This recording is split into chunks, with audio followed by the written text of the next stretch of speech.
Hello everyone. तो अभी हम नेक्स्ट क्वेश्चन को देख लेते हैं।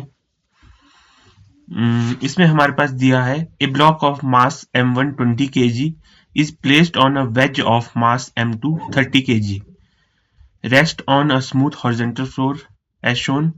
Friction exist between block and wedge. Block और वेज के बीच में यहाँ पर फ्रिक्शन एग्जिस्ट कर रहा है।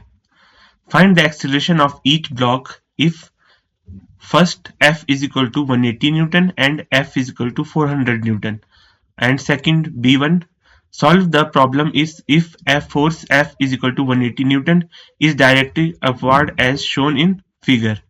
दो केस है A और B, इनके लिए हमारे को ये क्वेश्चन को सॉल्व करना है। तो हम इसको कैसे करेंगे, आइए सॉल्यूशन देख लेते हैं। इसको सॉल्व करेंगे, सबसे पहले हम मानेंगे एज्यूम दैट, फर्स्ट कर रहे हैं हम अभी A part. Assume that both block and wedge move together. ये दोनों इकट्ठे मूव कर रहे हैं, मान लेते हैं हम। एक्सीलरेशन आएगी common is equal to force, यहां देखिए इस पे फोर्स लग रहा है F और ये मास है 30, ये है 20, तो एक्सीलरेशन कॉमन हो जाएगी फोर्स डिवाइडेड बाय 20 प्लस 30, ये हो जाएगा F बाय 50। कॉमन एक्सीलरेशन आ गई F बाय 50। अब मैं इसकी FBD बनाता हूं, ब्लॉक A की FBD बनाऊंगा मैं M1 की।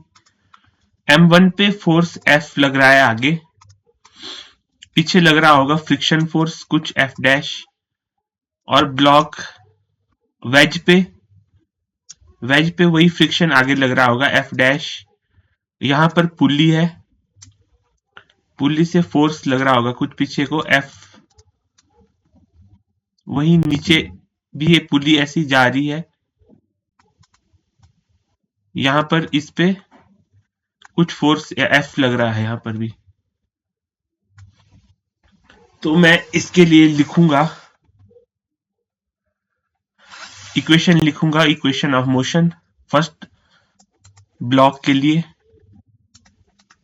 लिए इक्वेशन ऑफ मोशन होगी F minus F dash is equal to M, mass कितना है ब्लॉक का 20 इंटू A, ओके। और वेज के लिए जब मैं लिखूंगा इक्वेशन, तो ये बनेगी F dash plus F minus F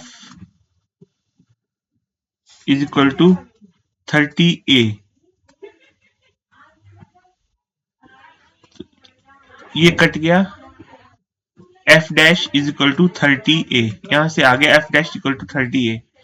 तो मैं इसको करूंगा जब सॉल्व, तो यहां से मैं लिखूंगा F minus F dash is equal to 20A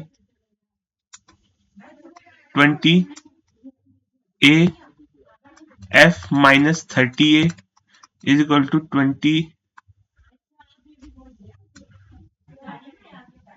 20A।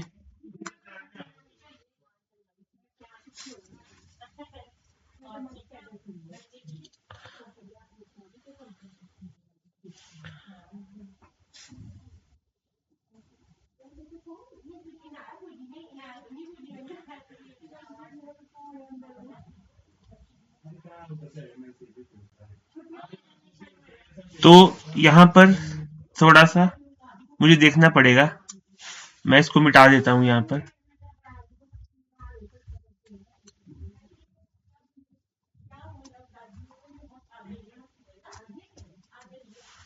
थोड़ा सा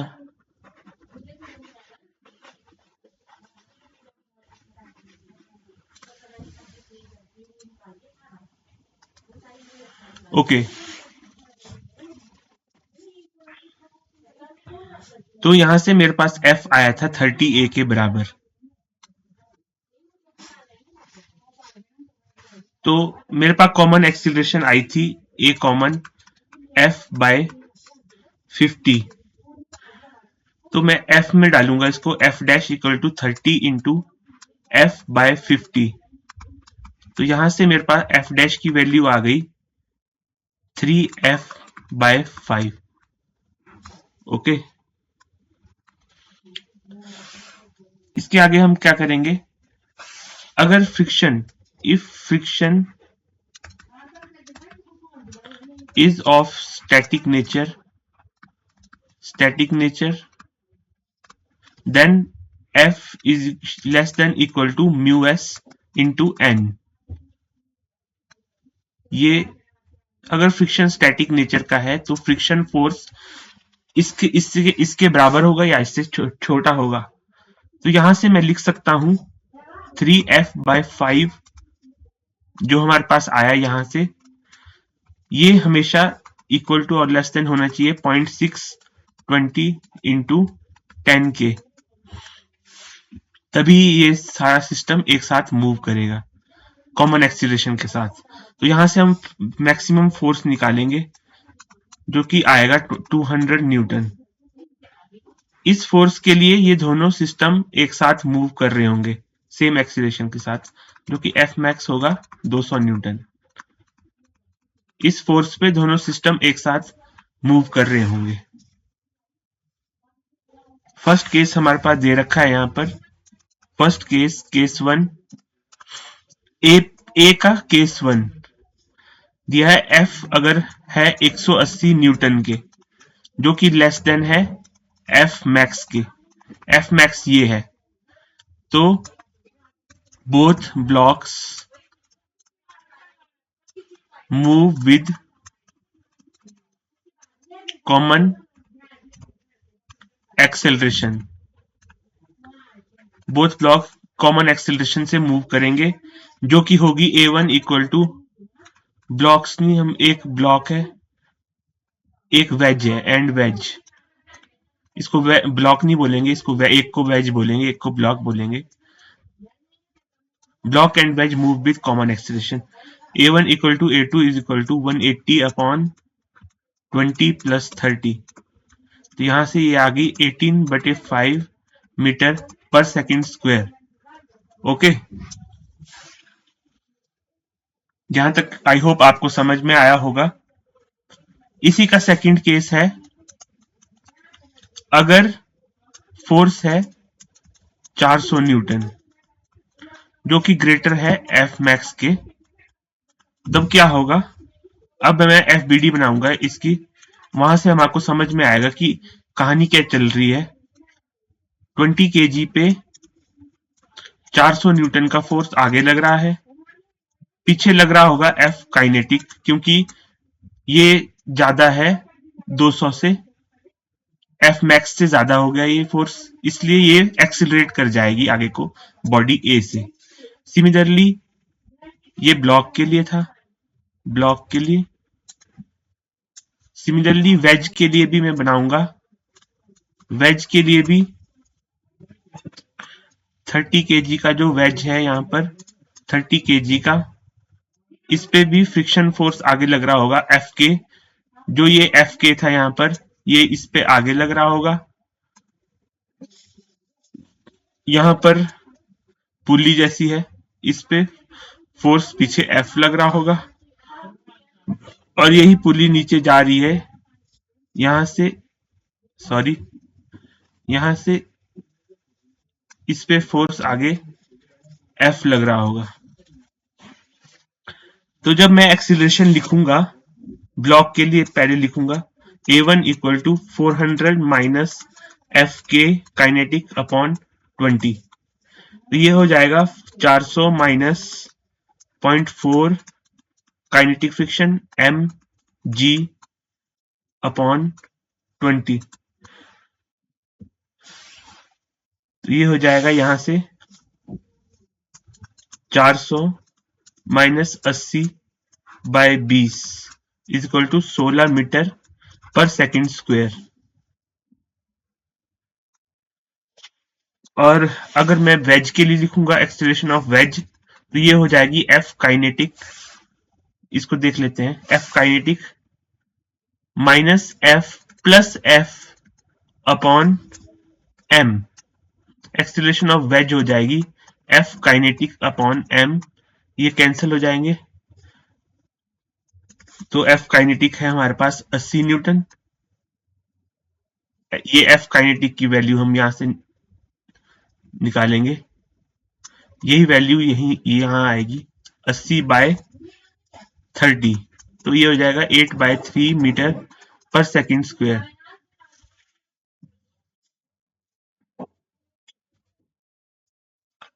तो हम अब आगे चलेंगे यहां से, यहां तक हमने इसको सॉल्व कर लिया। अब इसके बी पार्ट पे चलते हैं। इसी का बी पार्ट में वहां से पूछा था, solve the problem is force F equal to 180 newton is directed upward as shown in figure. अभी क्या है, हमारे पास ब्लॉक दे रखा है, यहाँ वेज है, यहाँ पर पुल्ली है कुछ इस तरह से कनेक्टेड। अब फोर्स ऐसे लग रहा है ऊपर को, M1 M2, ये केस है। अब इसको करना है हमारे को, F दे रखा है 180 न्यूटन। तो हम सबसे पहले क्या करेंगे इसमें, फ्रॉम न्यूटन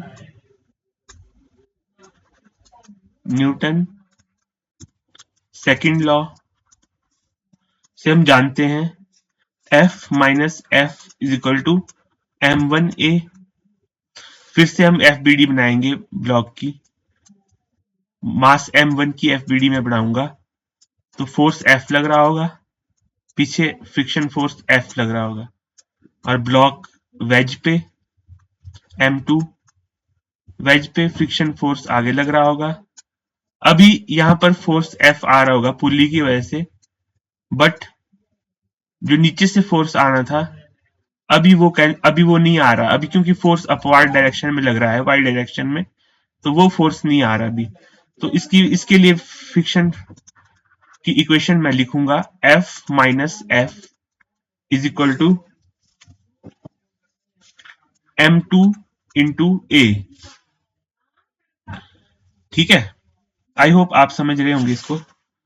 तो अगर मैं इसको सॉल्व करूं दोनों इक्वेशन को, सॉल्विंग 1 एंड 2, तो यहां से आता है एक्सीलरेशन 0 होगी और फोर्स F के बराबर होगा, यानी कि जब तक force friction force applied force के बराबर हो जाता है या उससे कम होता है, तब तक एक्सीलरेशन क्या होगी, 0 होगी। ठीक है, अब यहां हम देते हैं फॉर नो स्लाइडिंग, अगर कोई स्लाइडिंग नहीं हो रही है तो friction force less than equal to होगा म्यू एस एन के, friction force less than equal to होगा म्यू एस एम जी के, जो कि friction force less than equal to आ गया 120 न्यूटन के, यानी कि फोर्स मैक्स है 120 newton. Okay, for no sliding condition, for no sliding condition. ठीक है, अब क्या है, अप्लाइड फोर्स है 180 न्यूटन। अब इस फोर्स पे देखते हैं हम FBD बना के कि हो क्या रहा है ब्लॉक पे। ब्लॉक M1 है, इस पे 180 न्यूटन आगे लग रहा है, फोर्स 180 न्यूटन। अब क्या होगा, ये 180 न्यूटन 120 न्यूटन से ज्यादा है, तो ये ब्लॉक स्लाइड कर जाएगा, स्लाइड करेगा, तो फ्रिक्शन काइनेटिक आएगा, यहाँ पर फ्रिक्शन काइनेटिक आएगा। तो यहां से मैं एक्सेलरेशन लिखूंगा ब्लॉक की 180 minus F kinetic upon M1, तो ये आएगा 180 माइनस एफ काइनेटिक हमने निकाला था 80 न्यूटन दोनों सरफेस के बीच में, 80 अपॉन 20, ये आ जाएगा 5 मीटर पर सेकंड स्क्वायर। ठीक है, फर्स्ट ब्लॉक की एक्सीलरेशन आ गई। अब देखते हैं वेज के साथ क्या हो रहा होगा। वेज वेज पे वही फ्रिक्शन, काइनेटिक फ्रिक्शन आगे लग रहा होगा, एफ काइनेटिक, और यहां से पुल्ली से फोर्स आ रहा होगा कुछ एफ, जो फोर्स इस पे लग रहा है 100, ये 180 न्यूटन फोर्स यहां से आ रहा होगा, एफ काइनेटिक। तो मैं इसमें लिखूंगा F kinetic minus F is equal to 30 A2, 80 minus 180 is equal to 30 A2। A2 यहां से आ जाएगा माइनस 100/30, इसको कैंसिल करेंगे, ये आ गया -3.33 metre per second square. Minus sign आ रहा है यहाँ पर, इसका मतलब है कि जब हम इसको 180 न्यूटन से 180 न्यूटन से इसको खींचेंगे तो ये ब्लॉक नेगेटिव एक्स डायरेक्शन में मूव करेगा, नेगेटिव एक्स डायरेक्शन में ये ब्लॉक मूव करेगा, और ऊपर वाला ब्लॉक तो आगे को मूव करेगा एक्सीलरेशन ए से, जो है 5 मीटर पर सेकेंड स्क्वायर।